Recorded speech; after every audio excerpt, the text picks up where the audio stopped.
4 in 10 people believe in ghosts. Over a third of people believe intelligent life exists outside of Earth. 43% of people believe demons exist. There are unexplained phenomena happening daily around the globe, and we are here to talk about it. Your portal into UFOs, paranormal, cryptids, the supernatural, the mysterious, the unknown. I see you. This is Beyond the Radar, and this is your host, Humanoid Tom Conway. Hello, welcome everybody. Welcome back to Beyond the Radar, your paranormal news program. We are broadcasting live on the United Public Radio Network and the UFO Paranormal Radio Network, 105.3 on the Gulf Coast and 107.7 FM in Mississippi. Not to mention all over streaming, Facebook, YouTube, Twitch, Instagram, you name it, we're on it. And we're here to talk about some cool and crazy stuff today. And today we have a wonderful, wonderful guest. Has anyone out there heard of My Paranormal Nightmare? Hey, Nikki, what's going on? Has anyone ever heard of My Paranormal Nightmare? It was on the Discovery Network, so ID or Travel or one of those channels. Excuse me. Lately, and it's in season 1, episode 9. There's a woman on there, Nina, who has a horrible encounter when she was growing up and messing around with a spirit board. It's not a Ouija board, but it's sort of similar, and reciting incantations. And what answered those incantations was something very horrible. So we, of course, are going to get into that here in a little bit, but I want to hear from everybody. Please continue to chime in. Our text board is 484-283-5328. And feel free to send text messages or anything like that. We'd love to talk about it. Now, Nina's schedule had changed last minute, so I taped this interview a little bit before. It's not going to take the whole episode, but I'm going to play it. And any questions I can follow up with her. And, of course, we are continuing our Summer of Species here on the United Public Radio Network and Beyond the Radar. And we're going to be talking about atmospheric beasts today. So rods, jellyfish, really cool, interesting things in the sky that I hadn't known about, but we'd love to, we'd love to talk about all the things that we know and we don't know. Loyal Americans, we love that, don't we? So I'm going to play this interview clip for everyone, and you can really hear the terror that she still has in this.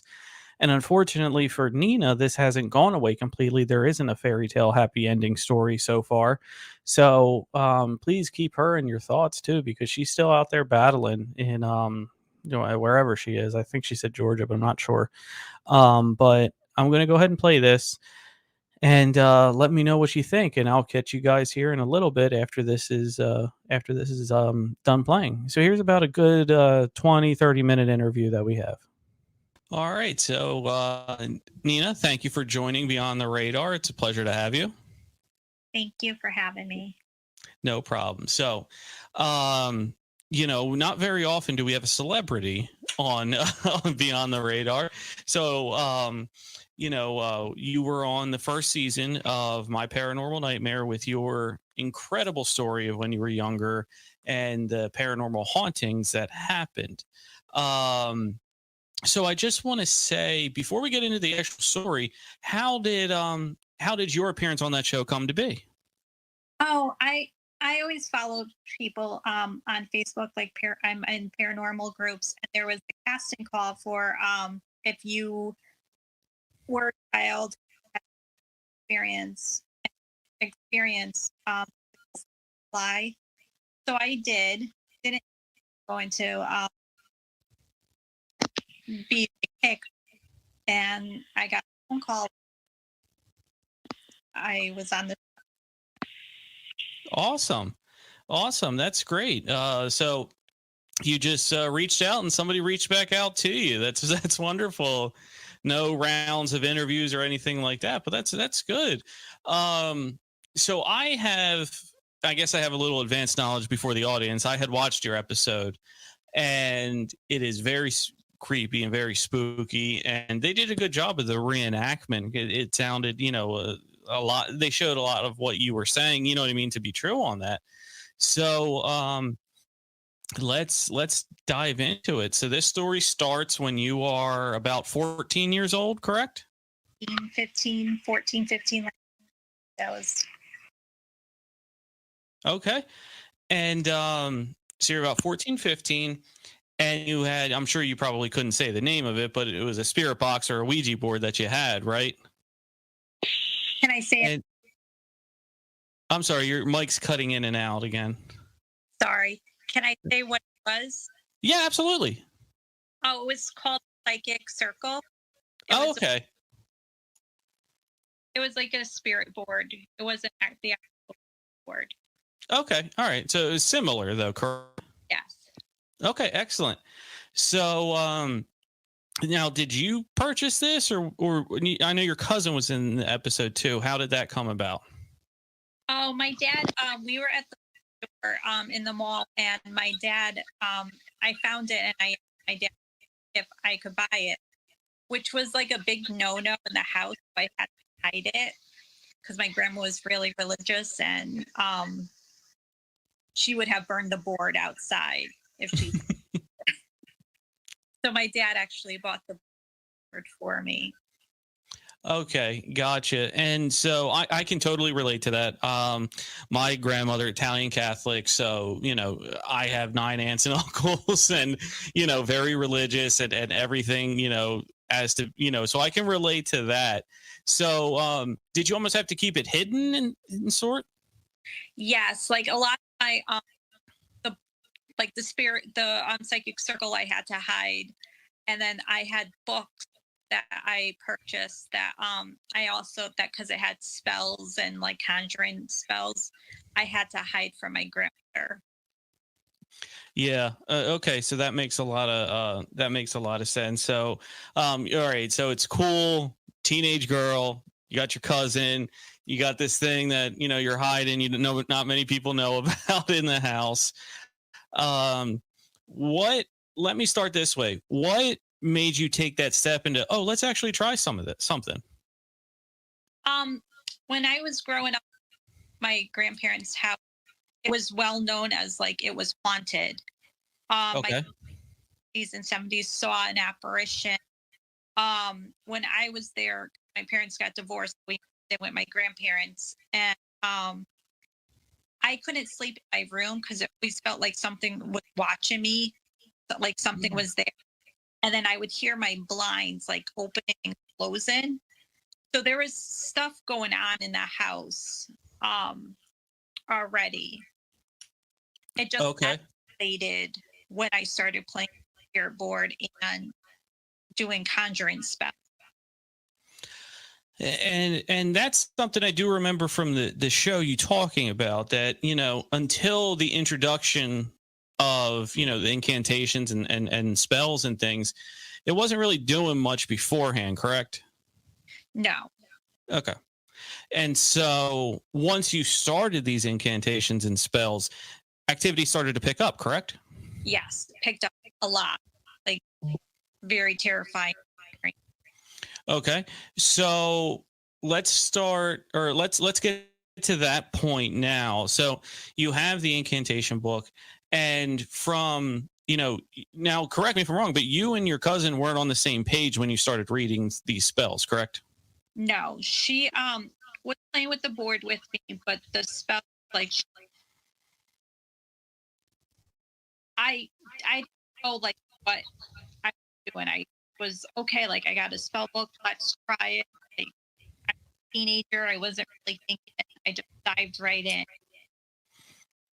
Gotcha.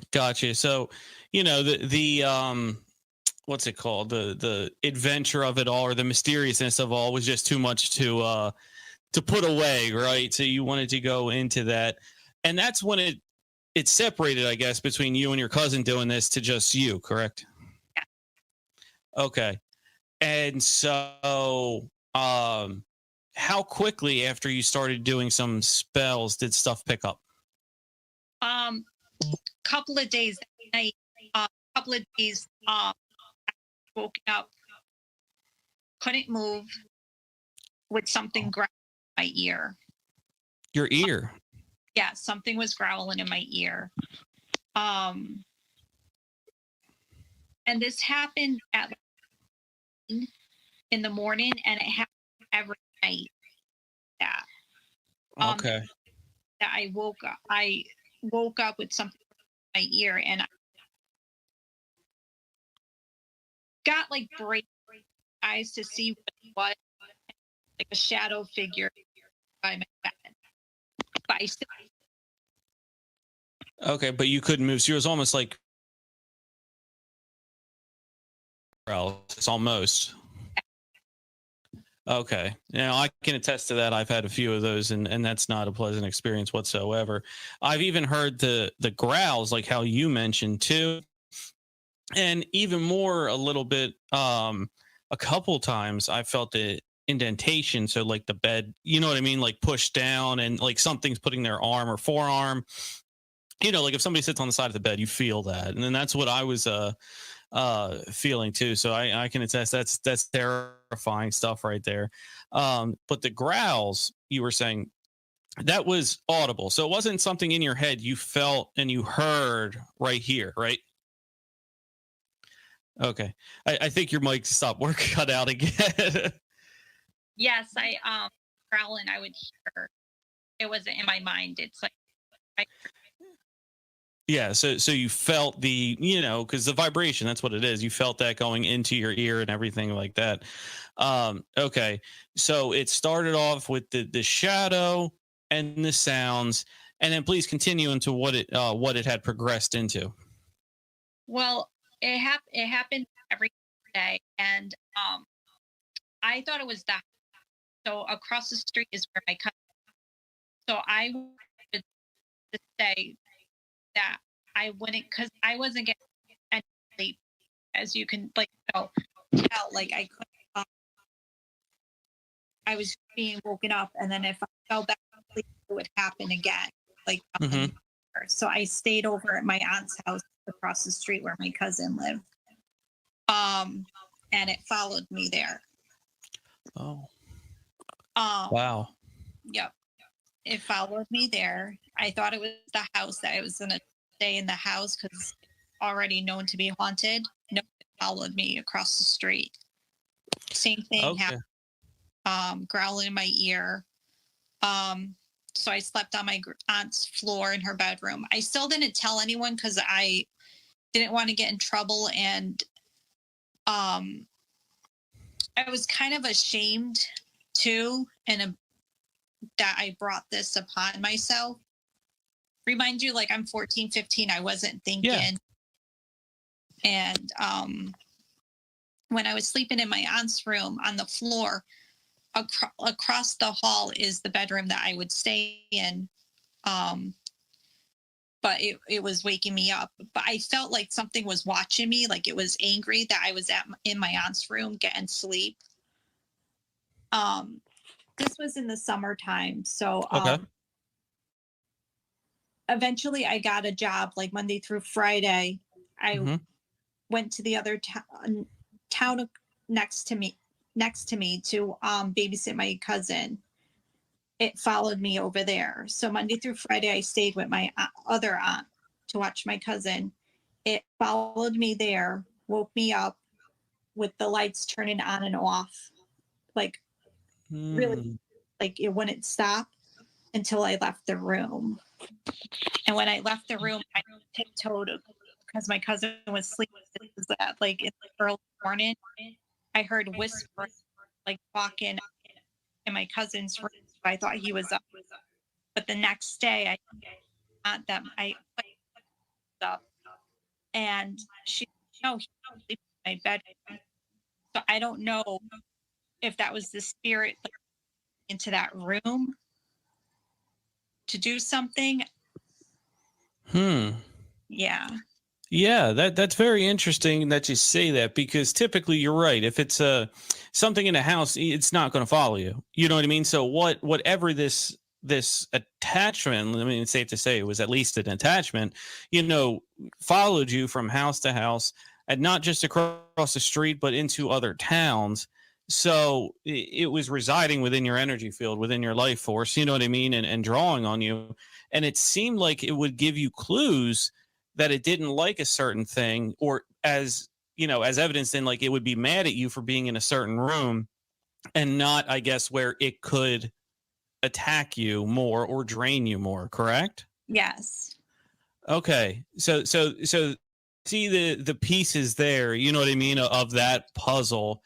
um it's following you around, it's doing the growls, and still at the same time, so at night, which, if I were to theorize, it must be that, it's gaining energy, and then at the same time, you know what I mean, it kind of comes out like Yeah. toothpaste out of the tube, basically, and makes itself known to you, and growls, and to get your attention, to essentially say, I'm, Nina, I'm here, I'm here, and it, hello, but not so much in a friendly hello, in a demonic hello. Okay, so we have this evidence now that it's attached to you. It's following you from place to place. It's not staying stationary, where you can find some relief, which is sad, because it's all around you 24/7. It's not, oh, I can have some peace when I'm out of the home. So let's get to the point now of the physical manifestations of what this was. Eventually, like after I knew that it was just going to follow me, I moved back to my grandparents' house in my bedroom. There was one night that I fell asleep down in the basement, because that was the coolest place. We only had the AC in the living room. Mm-hmm. I fell asleep in the basement. I woke up hearing something coming down the stairs. I thought it was my dad, because he worked second shift, so he would come, like, because I didn't know what time it was. He would come and watch TV down in the basement. And when I looked, there was this creature that was like half goat and half human, just standing in the doorway. Oh, wow, that's terrifying. Yeah, the face was censored, so I couldn't see the facial features, but I noticed the large horns and the goat feet. And he Okay. disappeared and reappeared until he got to the end of the sofa, and he told me to go upstairs. Oh, it talked to you. It talked to me and told me to go. Oh. My grandmother wanted me. So I went upstairs. Like, I had to like run past it to get Yeah. up. And my grandmother was in the living room sleeping on the couch, and I didn't know at the time she was having dreams that I was signing a book with the devil. A couple of days after this experience, she told me, she's like, there's something going on. I keep on having dreams you're signing a book, signing your name in a book with the devil. Wow. And I told her, oh, nothing's happening, because I was just going to deal with it myself. Mm-hmm. And that was one of the manifestations of this creature. And then I would have dreams about him all the time. So my first and for the audience listening, I want to help get a good physical description of this. So you're saying it was upright, hybrid, so it walked on two legs, but goat legs. Yes. The face was like blurred, like smeared or censored, you said? Yeah. Okay. And if you could just estimate height, a normal human height, 6 foot, 5 foot, 6 foot, or do you think it was bigger, smaller? Like maybe a little over 6 foot. Okay. With the horns. Oh, with the horns. Okay. So that's what I mentioned. That's what you know, being a radio show, I want people to try to, you know, visualize what this, you know, this is. And it spoke, how was the voice? Deep, like demonic, or? It was deep and demonic, telling me to go upstairs. My grandmother wanted me. Okay. So forceful. Yeah. Okay. So it wanted you to go upstairs. You got up there, you found out she had this dream, but this wasn't until a couple days later. What did it want for you to go up there for?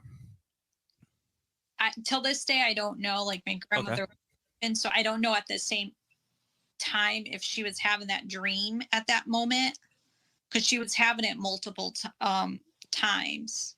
She told me, so she knows, like, because she, with my grandmother, she knows, like, when she dreams, sometimes she would dreams like numbers, and she would tell people to play the lotto, or like, and it would come up, like those numbers. Wow. Like she would sometimes, like, her dreams would come true. Yeah. So premonitions. Yeah. Okay. So she's having this dream. You go up there. What it wanted. I guess when you went back to sleep, it was gone. Yes. Okay.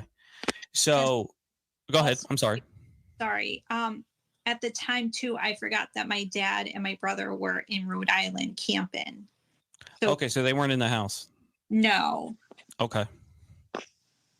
So they weren't in the house. Was it just you two then? And my grandfather. And your grandfather. And yeah, so that's, you know, I would be thinking of that too. And that's just, you know, me probably overthinking, but like, what did it want at that point? Did I do, by doing what it wanted, you know what I mean? Did I prolong, you know what I mean? I would be thinking all kinds of questions, you know, what if but then if you disobeyed it, you're in a basement with this horned human hybrid demonic. I don't know if there is a right choice at that point. I listened to it because I didn't know, like, if it was going to start attacking me, like, True. if it started disobeying. And I wanted to go upstairs anyways. I didn't want to be downstairs with this thing. No. It's, you know, it's a terrifying thing. I give you a lot of credit for being a 14, 15-year-old girl and having, because you said you had to go past it.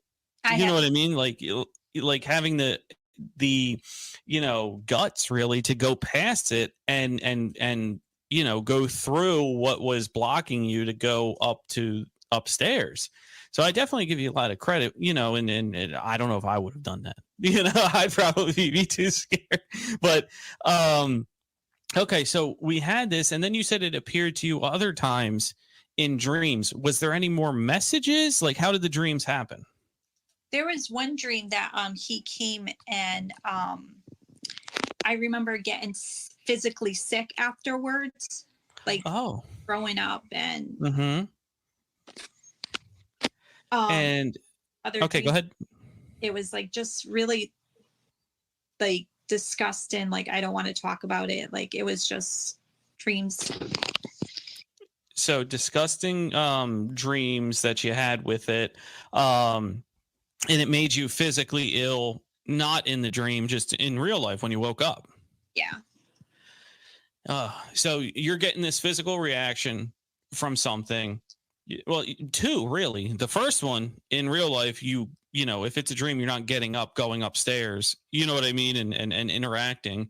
So that's the first physical reaction. The second one is you're having the illness, the sickness, the really terrible feeling that many people who have encountered demons or you know, entities they haven't particularly liked do report. You know what I mean? Where they report that I get you know, you have a physical real world sensation to something, which lends more credence to the fact that it actually happened. Because if there was no, you know, when people have scratches, when people get sick, if you have none of that, it's a lot easier to chalk it up to an imagination. But this, you know, you have a physical reaction to something.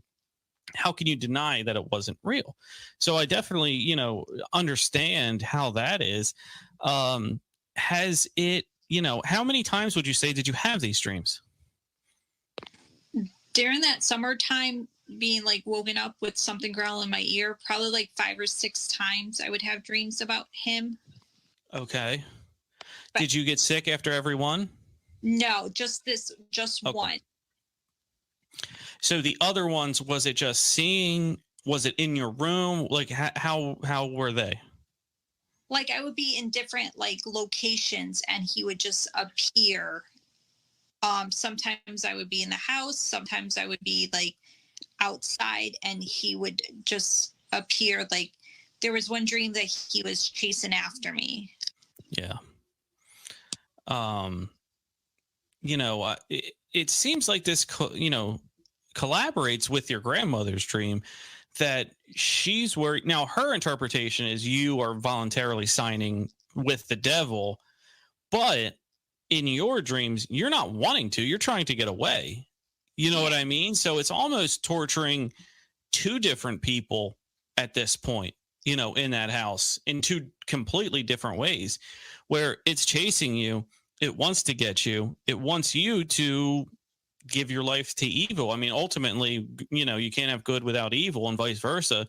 It wanted you to give your soul to evil, most likely. And when, it was conjured, going back to the toothpaste, the toothpaste out of the tube, did you have that feeling like I'm stuck with this forever now? I thought I was going to like be stuck with it just because it was happening every day. And Yeah. there was always paranormal activity every single day.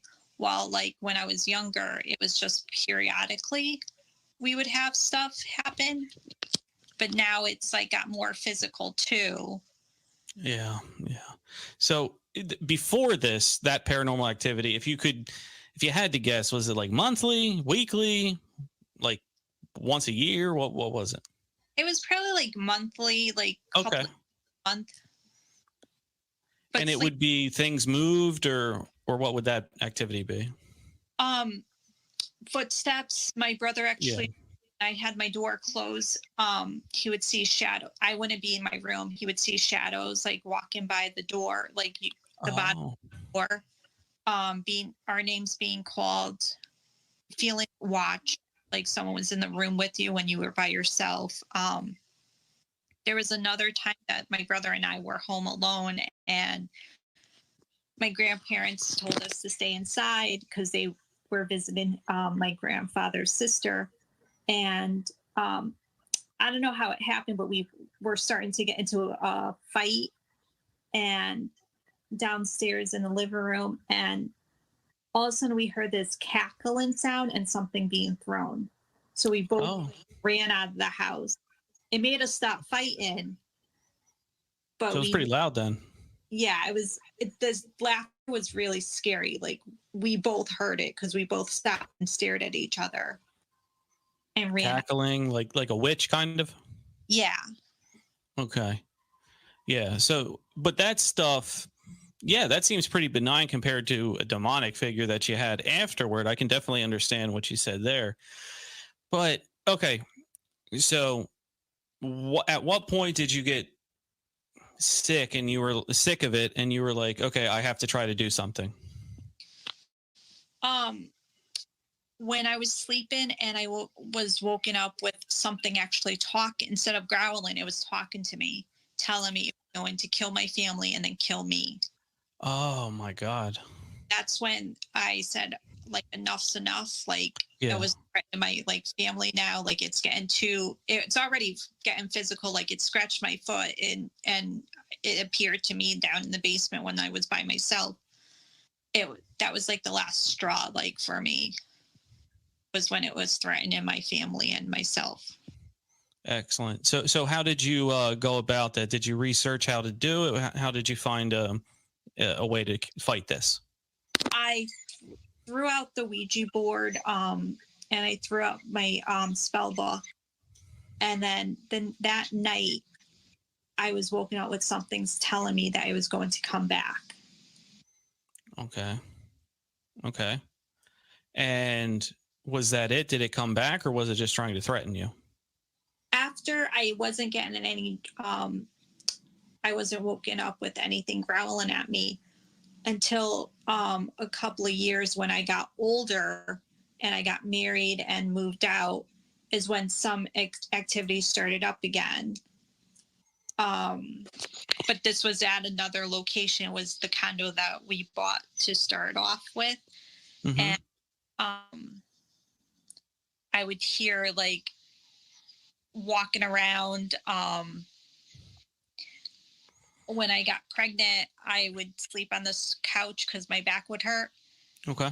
Something would come up from the basement. Like I couldn't move still. Like I was woken up and I couldn't move. Something was coming up the stairs, like from our basement, and it jumped on the banister. And I don't know if it hit my stomach, like, but I felt like something hit my stomach. But it was like a black shadow figure. But you felt the mass. Yeah, like I thought it hurt the baby. Oh God. And I'm sure, that was your first child. Yeah. So, instincts and all of that are going to kick in. You're going to fear for your child. Everything was okay, correct? Yes, everything was okay. All right. He was and born. I'm sorry, go ahead. He was born. This is when I saw the shadow figure and I knew it was coming back. Or it was just showing me like, hey, I'm still here kind of thing.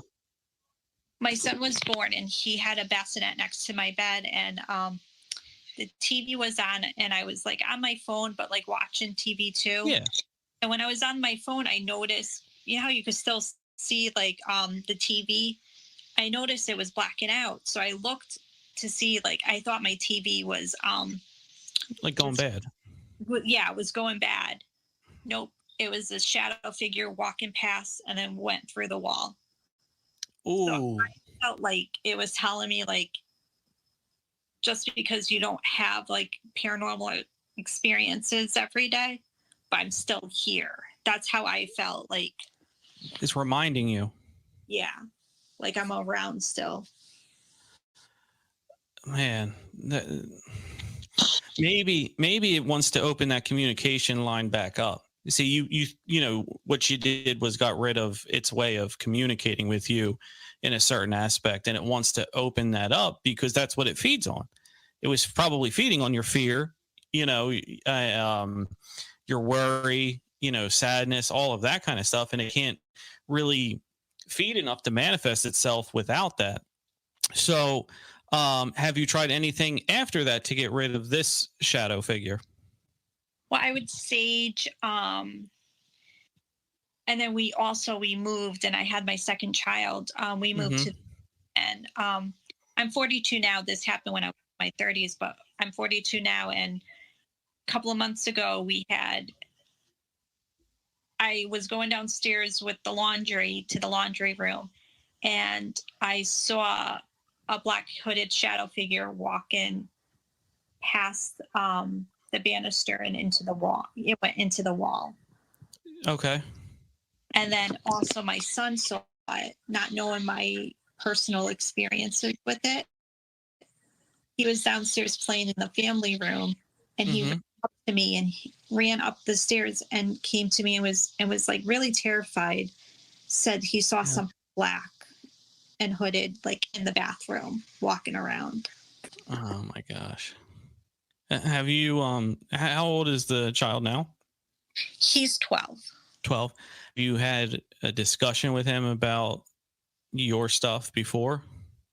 Not at the time when he saw the black hooded shadow, but when he saw the show that I was on, My Paranormal Nightmare, and he knows he can't play with he's not allowed to play with Ouija boards or do any. Like, I don't even play. I get it. Yeah. Because they said it's like it's a game, but it opens doors. Like it opens. It's a manifestation portal, really, of what you don't know what you're going to get on the other side. So let's bring ourselves to current day. Where you're at now, is there still activity? Do you still have things going on, or has things quieted down? Periodically we'd have like little things happen. like seeing the shadow figures. We had a pony toy that you would ride on, and it would neigh. Okay. Like yeah. That would go off like all the time with no one around, and you have to like move the horse to make it neigh. Yeah, it wouldn't just do it on its own. Yeah, I was doing it by itself. Wow. My son said there was something hanging on his door, and it started moving by itself. So he ran out of his room. But it's just periodically, because I think nowhere near like what it was before. No, and I think it's trying to come back, but like no one's playing with the spirit board. No one's like doing any occult activities that it can't really. It wants to get more powerful, and you guys aren't giving the tools to allow it to get more powerful, basically. Wow, that's a fantastic, paranormal story. I can definitely see why they wanted you on the show. I have you thought of saging again, or blessing your house or anything like that? I was gonna actually have someone come and like try to like clear it, because I don't the house, I think it's like an attachment. Okay. Because it followed me like from house to house, and even like from town to town. Yeah. So you figure it's on your aura. Yeah. I'm going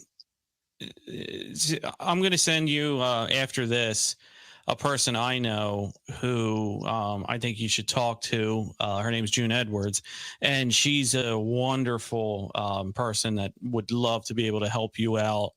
And I've read a lot of books by her. She's a real deal. I'll send you her information, and you can just let her know, hey, you talked to me, you were on my show, and I gave you her contact and all of that.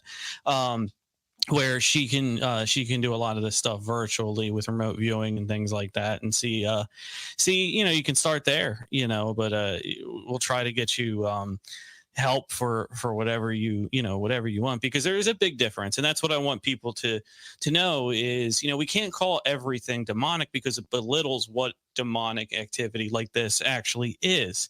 And, if you hear footsteps outside, or you have the residual haunts and things like that, that doesn't necessarily make it demonic. You know what I mean? And it takes away from people who have true experiences, such as yourself. And, basically I was told, you'll know it's demonic. You know what I mean? If something just scares you because you don't know what it is, that's one thing. But a demonic entity would make itself known to you that, hey, I'm the real deal. And, when we have stories like this, we need to reach out and help, because, we can't have us on this side, in this dimension, 3-dimension. You know what I mean? We can't have us being attacked by things, because look, life's already hard enough. We don't need any more of this stuff going on to hurt and people on this side. So yeah, no, your story's incredible. I can definitely see why they picked you. If any other stories come up that I from other guests on the show, I'll invite you back on to see if we can match stories, you know what I mean, and see if the feelings were the same and all of that. But thank you so much for being on our show. Your story is incredible. Watch My Paranormal Nightmare. I believe it's episode 9, season 1, episode 9. And Nina, do you have anything? Where can people find you and all of that? I'm on Facebook and Instagram. I did write 2 ebooks.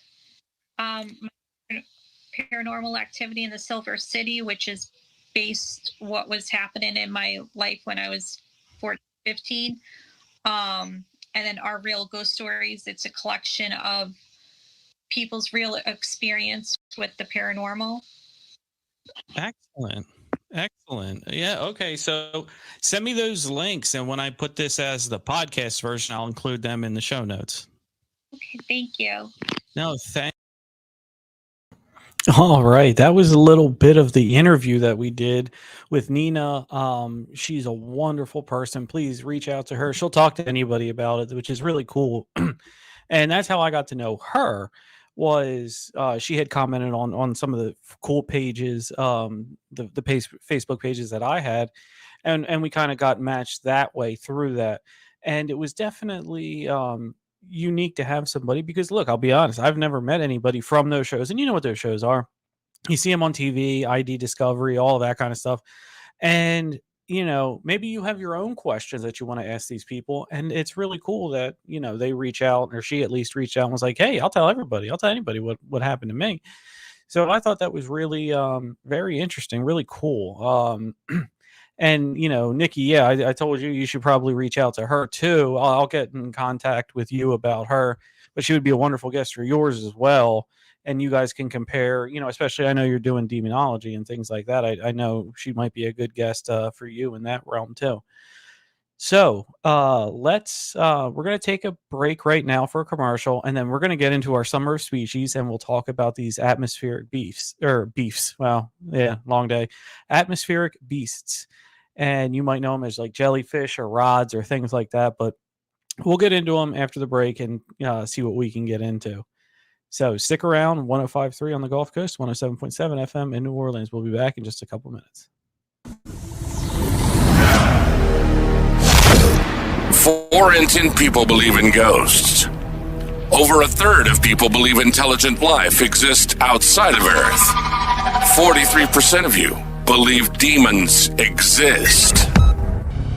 We invite you to Beyond the Radar, your paranormal news show. If it's unexplained phenomena happening daily around the globe, we're talking about it. Exploring the unexplained, challenging the conventional, and diving deep into the shadows that lurk just beyond our perception. Come join the transmission on the United Public Radio Network. Once you come, you'll never be the same.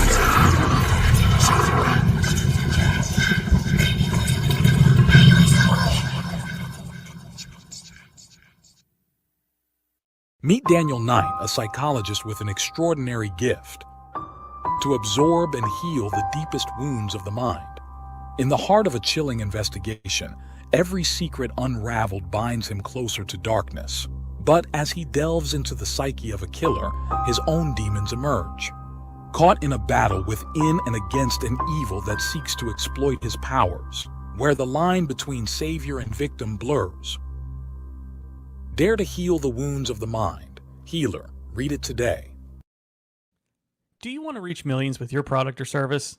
Are you looking to connect with a diverse, intelligent, and engaged audience? Then look no further. Beyond the Radar radio show is your golden ticket to achieving just that. Our listeners are curious, open-minded, and always eager to learn. They value quality, authenticity, and innovation, just like your brand. With Beyond the Radar, your advertisement will be heard by millions of dedicated listeners. Our show covers a wide range of topics, attracting a diverse audience that could be your next loyal customers. So why wait? Take your brand to Beyond the Radar and into the hearts and minds of millions. Advertise with us.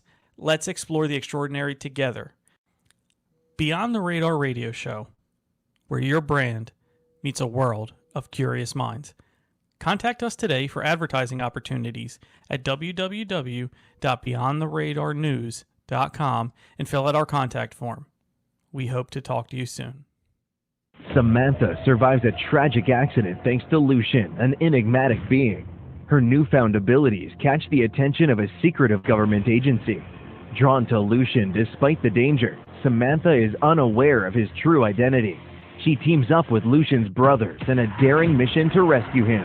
Accused unfairly, Lucian seeks refuge on his distant homeworld. Can Samantha prove Lucian's innocence and save their forbidden love? From the Sky by J.E. Nicasio. Available now. Get your copy on Amazon and BNN.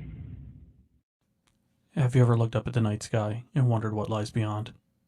Have you ever felt a sense of curiosity about mysterious lights darting across the sky?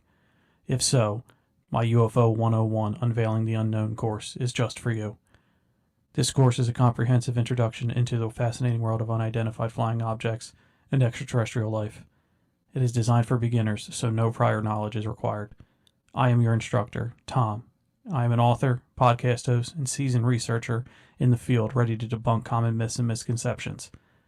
So are you ready to embark on an exciting journey to unravel the secrets of the universe? Join us at UFO the Unknown together. Don't let this free opportunity fly away. Enroll now and start your journey into the intriguing world of UFOs and extraterrestrial life. All right, welcome back, everyone. 105.3 on the Gulf Coast, 107.7 FM in New Orleans. So now, after that wonderful break and interview of My Paranormal Nightmare, and you can get the whole reenactment thing that those shows do. It's wonderful, and I checked it out. It's very entertaining. But now we're going to shift gears here to atmospheric beasts and continue our Summer of Species 2024.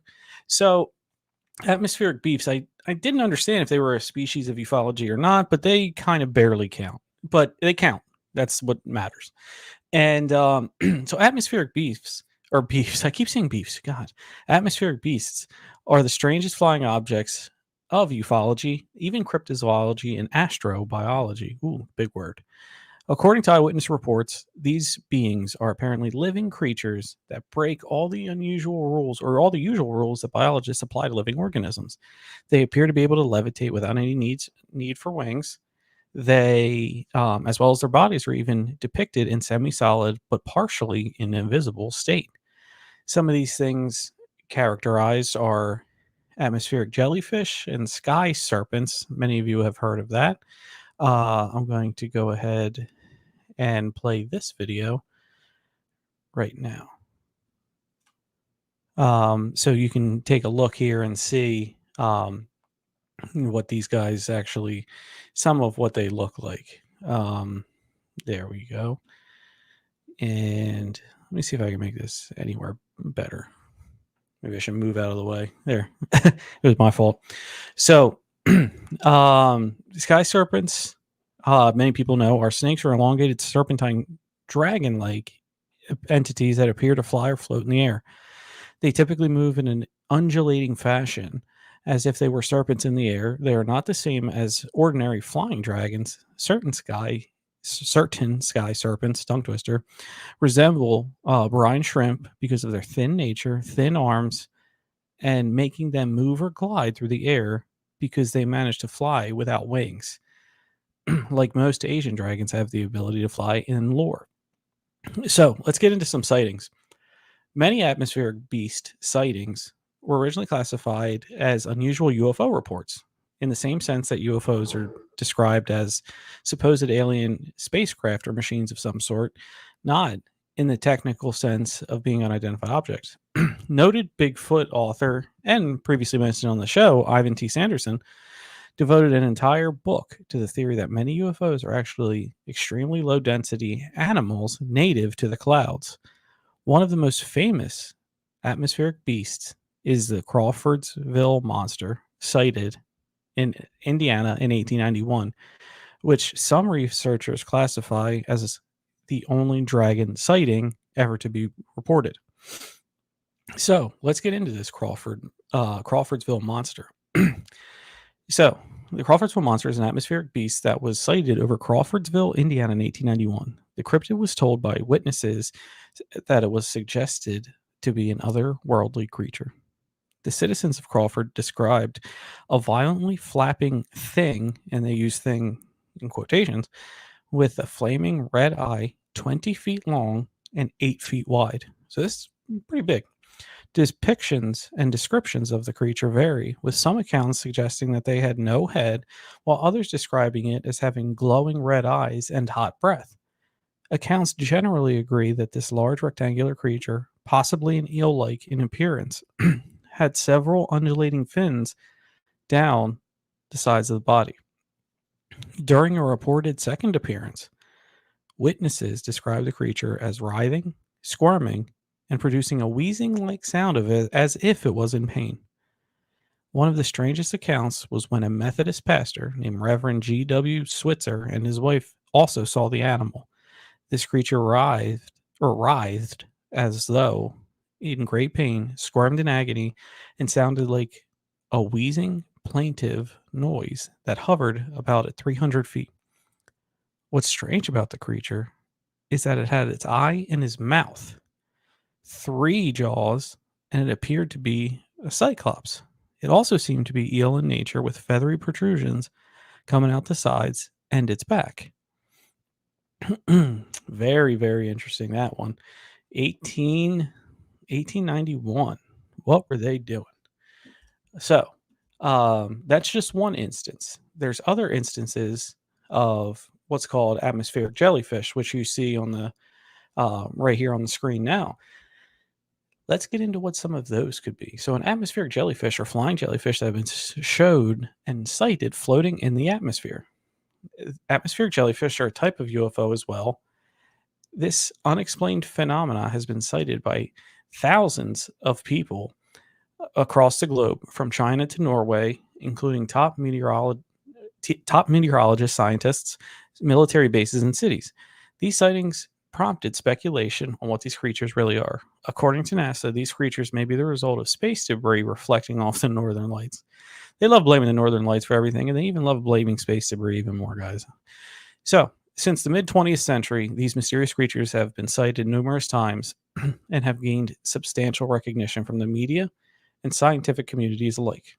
It is one of the few UFO phenomena that to be recognized by the researched scientific community, while additionally still filing headlines of newspapers around the world.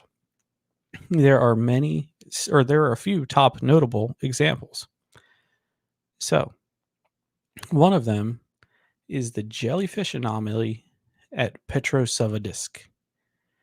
The jellyfish anomaly of Petrosavodsk is the first documented sighting of an atmospheric jellyfish, a type of atmospheric beast, by Yuri Gromov and Nikolai Milov above the skies of Petrosavodsk, Russia, in September 20th, 1977.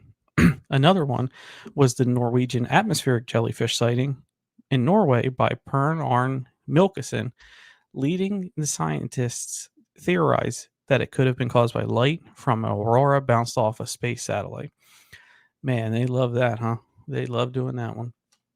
One of the other ones that I want to get to too is probably the most common, which you see on the video as well here. These guys, where are they?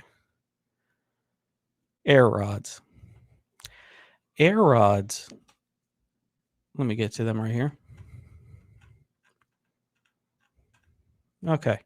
Air rods are also called flying rods, sometimes referred to as skyfish, and are something like crop circles that even skeptics acknowledge their existence. The only question is what they really are. Air rods have never been seen live with the naked eye, but are picked up by cameras and cell phones all over the world. Are they living creatures, alien probes, or some sort of 3D electromagnetic smudge? Two believers in cryptozoology, they base their theory of air rods that they are probably living creatures, probably related to older stories of atmospheric beasts. Did it again. However, these cryptids are a well-known phenomena in the photography world. Air rods are video artifacts created by motion blur, especially in the interlaced video recording and the after image trails of typical flying creatures, especially insects. As such, belief in these cryptids is practically non-existent in those versed in photography. While this species is almost guaranteed to just be this camera glitch, other possibilities include a centipede species with membranes between its legs, allowing it to glide around on windy conditions. This species may be translucent in coloration, making it more difficult to spot without the motion blur effect. Significantly more outlandish theories claim that air rods might be not made of matter, that they're actually electromagnetic fluxes in some other form of energy. Air rods are made of some undiscovered fifth phase of matter. That's interesting. Other than solid, liquid, gas, or plasma. If air rods could have evolved from organisms that are native to clouds, air rods may be tears in reality or condensed strings, and that is a theoretical physical entity posted of the string theory of physics. So, atmospheric beefs, people. Beefs. We're just going to change it to beefs because I keep saying beefs. So, that is it for the atmospheric beasts species. We've seen the air rods. You've seen plenty of them. Many people in Appalachia, actually, if you watch stories and things like that on TV, they claim that they've seen the real life version, no camera, of these things floating in the hills of Appalachia while they're out camping, hunting, you name it. I have to throw that in there because for people who say it's only when you caught on camera, there's many people in Appalachia that have seen some weird things up there. So, finally, before we go, I'm going to talk about a little passion project that I have in the evolution of this show, I guess a little branch of the show, or the evolution of my interests, being an investigator, we are looking, and we have just started, and we is Ian Herring, Tyler Johnson, and myself from Nerd Informer have kicked around the idea of getting a crowd-funded documentary group together. So everything is made. We are open officially. Our crowdfunding site is live, and we would like to make a documentary and investigate Skinwalker Ranch. The hardest part of this is already done. We have the permission of the neighbor of Skinwalker Ranch to let us set up on their site and document the activity. Whether we can get on that property or not, it doesn't matter. We are already next to it. So here's a little video we made in a promo that we want to share with everyone.